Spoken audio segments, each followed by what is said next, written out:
Okay, so we will be going through problems number 43 to 46.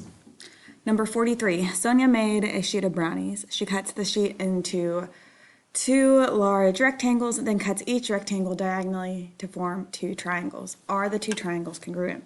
So what I'm going to do is just draw like a little diagram here, right? So we have this, because visually I think it helps a lot sometimes. So I have my rectangle, right? With our rectangles, think about what we know about rectangles, right? We have opposite sides are congruent. So I know I got one pair of opposite sides. And then our second pair of sides is also going to be congruent, right? Rectangle is a parallelogram, so we've got two pairs of parallel sides. Now, it says cut each rectangle diagonally to form two triangles. So I'm going to go ahead, right, cut this down from one diagonal to the other diagonal corner. And I'm going to mark again, right? This is now a shared side, which is clearly the same in both triangles. So, because of that, right, visually now I can see, yes, they are congruent, and it would be by side, side, side.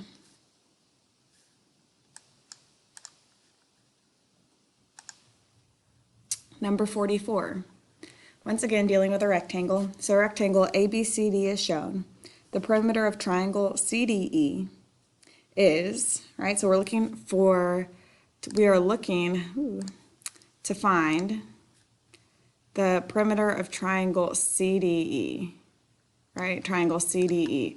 So when we're doing this, okay, I'm going to go ahead and highlight what we're looking for, right? We want the perimeter of kind of go the other way, but CDE, which is this triangle right here, right? So do not automatically assume, I think a lot of people want to assume that it's talking about the perimeter of the rectangle overall. But no, we want the perimeter of triangle CDE. So this one right here.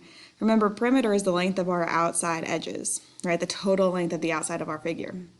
Now, when we're dealing with rectangles, okay, we have a lot of things that are going to be congruent. In the last problem, we talked about our two pairs of opposite sides, right? So that automatically, if I know BA is 18 centimeters, then that means CD is going to be 18 centimeters, right? So I know this is going to be 18 over here. Then I have my diagonals, and with rectangles, right, our diagonals are congruent. So if this segment, and also remember they intersect at the, they bisect each other, so they cut each other in half. So 15 centimeters here, well then this means this is also going to be 15, and this is also going to be 15, right? All four of these little segments would be. So because of that, right, I got 15 over here, I have 15 over here, and then I have my 18. So 15 plus 15 will give me 30, plus 18 gives me 48. So kind of just remembering what's important with this one is just remembering what would be congruent in a rectangle, right? And also paying attention to what we're actually looking for. So the triangle CDE and not the perimeter of the overall rectangle. Right, number 45. Got a little bit more here. Okay, so 45, a movie theater tracks the total amount each customer spends at the concession stand before one movie. The histogram shows the results. Okay, so with histograms, we talked about that they deal more so with frequency, right? So if I look here, the total amount spent in dollars. So this bar of our histogram is going to say, okay, 3 people spent somewhere between no money, like they didn't spend anything, and up to $4.99. Now, remember, that could be $40.99, but not $5. Right, so 3 people between 0 and $4.99. So when I'm looking at my data down here, because we were looking for which sets of data could this histogram represent, select all that apply, right? This is kind of your big indicator here that it could be more than one. So select all that apply.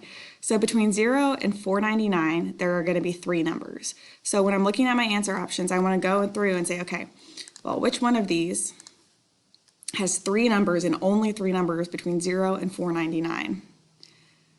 So if I look at A, okay, 279 works, 325, 350, and then I have a fourth number, 475. So A is not going to be an answer because it has 4 numbers in that interval. Right now I'm going to look at B. So B, I have 279, right, 375, and 350. So I got my 3 numbers right here. Now I'm going to look at my next interval and say, okay, I want one number between, well, actually, and we're going to keep going. Let's go ahead and we're just going to check for this first bar and see if we can eliminate any more. So 279, 325, 350. That one's also a possibility. 279, 325, 350. That works. And same thing for E, right? So B, C, D, and E are all still options because of these first 4 numbers. So I'm going to check the second our second bar here. So now I'm looking for one number. My data set should have one number between 5 and 999. Okay, so I'm looking at B. I have 575 and 905. Right, so that's 2 numbers, so it's not going to be B. Okay, so C, we had our original 3. And then there is one number there between 5 and 999. Okay, I'm going to check D as well. So 27, we said it has those first 3. Then this one has 575, so just one number in that interval. 279 through 350, and 575 again, right? So these bottom 3 all work.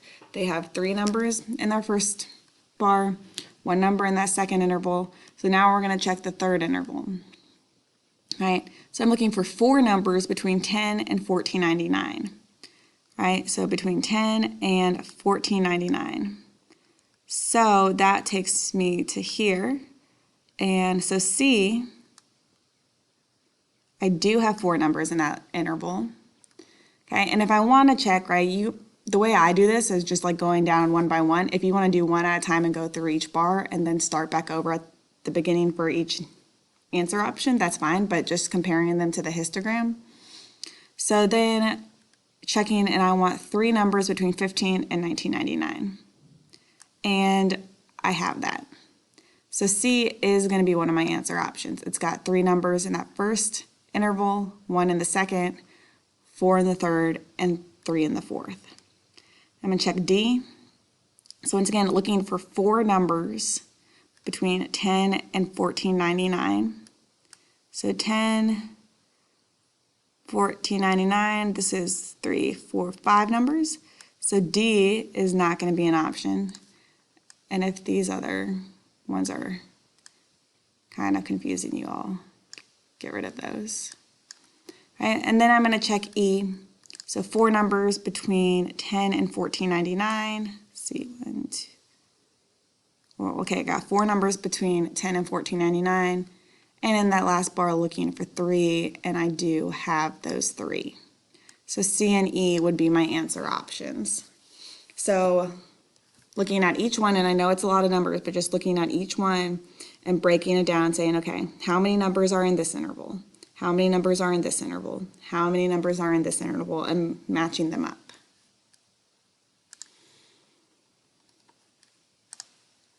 And 46. So with 46, the height in inches of each student in Megan's algebra class is shown. Select all measures that will be affected if a student who is 37 inches tall joins the class. Okay, once again, we have that aspect where it says select all. Okay, that select all aspect to it. So I'm going to go ahead, and what I think helps a lot is putting them in order, at least to greatest. Right, so my smallest we have up there is 54. Then I have 58. And if you notice, these are going in order. It's kind of backwards here, but then 59, 62, 62, 62, 63, 64, 65, 65 again, another 65, 66, 67, 69, 70, 70, 70, 71, 72, 72. Now, you do not have to do it this way, right? This is what I like better visually. So if you want to leave it in this table, like I said, it is right least to greatest, so we can do that. I prefer a list, so I'm doing it that way. If you want to just like leave it in the table form and not write it out horizontally, totally fine as well. Right? Do not feel obligated to do that. So when we're doing this, let's see if I can.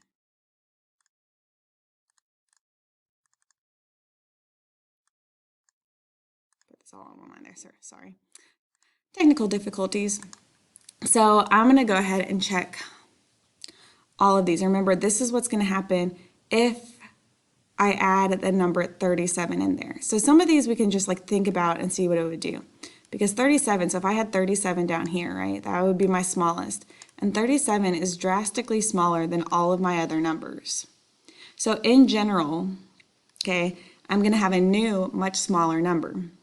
So one thing I can already say it's going to change is going to be my range, right? Because remember, range is the biggest minus the smallest. So instead of my range being 72 minus 54, now it would be 72 minus 37, which is going to be widen that range because we have that jump down to 37. Then, okay, we talked a little bit about standard deviation. And standard deviation is just how far the data, how close or far away the data is from your mean.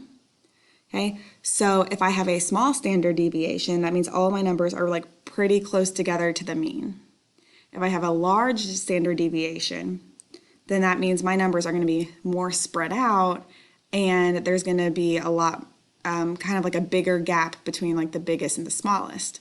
So E is also going to be one of them with standard deviation because this 37 is going to pull right that standard deviation and make it bigger because it's so different than all my other numbers in that set of data. Okay, so now I need to check my other three options, A, B, and C. Okay, so when I'm checking these, I'm going to go ahead and check median first because it's easy to find the middle number. Right, so if I did not have 37, okay, then I'm going to go through, work my way down to the center and see what we would get for our median. Right, so we would come down to two numbers, and so our median would be 65. Now, if I add the 37 in there, when I go down, okay, since I have like three 65s here, it's just going to shift it a little bit, so my median is still going to remain 65, right? So median's not going to change, okay? Remember, mean, if I add them all together and divide by how many are, that's our mean. So because I'm adding another number in there, right, 37, and it's going to change the whole dynamic of it, right? Once again, also the fact that it's a lot smaller is going to change that mean, definitely, right? It's not like I have another 65 in there. So since I'm dealing with 37 and adding another number, that is going to change my mean. That's going to change that average. It's going to make it, pull it down to be a little bit smaller because I'm throwing that 37 in there, right? And then interquartile range, right, is quartile 3, so the median of the upper half, minus quartile 1, median of the lower half. And because we have so many 70s in the upper half and so many 62s in the lower half, it ends up being the same thing, so that doesn't change. So the only ones that it would affect would be B, D, and E. The other ones would stay the same. So going down and just working your way through and finding out our information.